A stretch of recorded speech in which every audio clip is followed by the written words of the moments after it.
Value zone hyper mart Nandamuri Balakrishna గారిచే November 28న నాచారంలో గొప్ప ప్రారంభం. నటుడు శ్రీతేజ్ మళ్లీ చిక్కుల్లో పడ్డారు. ఆయనపై కుకట్పల్లి పోలీస్ స్టేషన్లో కేసు నమోదైంది. తనను ప్రేమించి పెళ్లి చేసుకుంటానని మోసం చేసి గాలి కొద్దిలేశాడంటూ ఓ యువతి ఫిర్యాదు చేసింది. ఇప్పటికే ఓ వివాహితతో వివాహేతర సంబంధం పెట్టుకుని ఆమె భర్త మృతికి కారణమయ్యాడు శ్రీతేజ్. ఈ విషయమై తలపట్టుకున్న అతడు తాజాగా ఓ యువతి ఫిర్యాదుతో మళ్లీ వార్తల్లోకి ఎక్కాడు.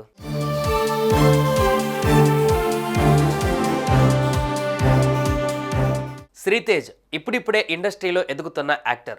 లక్ష్మీస్ ఎన్టీఆర్ సినిమాలో ఏకంగా చంద్రబాబు పాత్ర కూడా పోషించారు. అంతేకాదు పుష్ప, నారప్ప, మంగళవారం సినిమాలలో మంచి రోల్స్ పోషించాడు. అటు పరంపరం, బహిష్కరణ అంటూ మంచి వెబ్ సిరీస్లో కూడా తన టాలెంట్ చూపించుకున్నాడు. వీటన్నిటిని క్యాష్ చేసుకుని ఎదగాల్సిన శ్రీతేజ్ అడ్డదారి తొక్కాడు. ఆడాళ్లతో సంబంధాలు పెట్టుకుని వారిని మోసం చేశాడు. దీంతో అతనిపై ఫిర్యాదు నమోదయ్యాయి.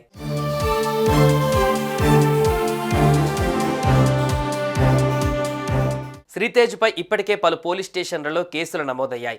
ఓ బ్యాంక్ సీనియర్ వైస్ ప్రెసిడెంట్ భార్యతో శ్రీతేజ్ అక్రమ సంబంధం పెట్టుకున్నాడు.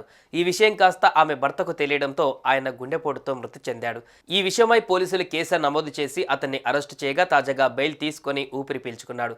ఇంతలోనే అతనిపై కుకట్పల్లి పోలీస్ స్టేషన్లో మరో కేసు నమోదైంది. పెళ్లి చేసుకుంటానని నమ్మించి మోసం చేశాడని యువతి ఫిర్యాదు చేసింది. శ్రీతేజ్ పైన కుకట్పల్లిలో గతంలోనూ కేసు నమోదయ్యింది. వీరు మాత్రమే కాకుండా మరో 2 అమ్మాయిలతో శ్రీతేజ్ అఫేర్ పెట్టుకున్నాడు. కానీ ఆ అమ్మాయిలు ఫిర్యాదు చేయలేదు.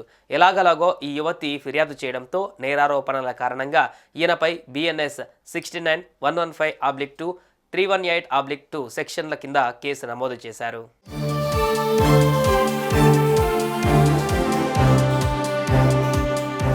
శ్రీతేజ్ సినిమాలు, వెబ్ సిరీస్లతో బిజీగా ఉండవలసింది పోయి అమ్మాయిలను మోసం చేయడంలో బిజీగా మారాడు.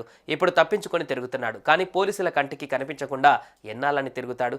ఎలాగలోగా పట్టుకోవాల్సిందే. ఈ విషయంపై నోరు విప్పాల్సిందే.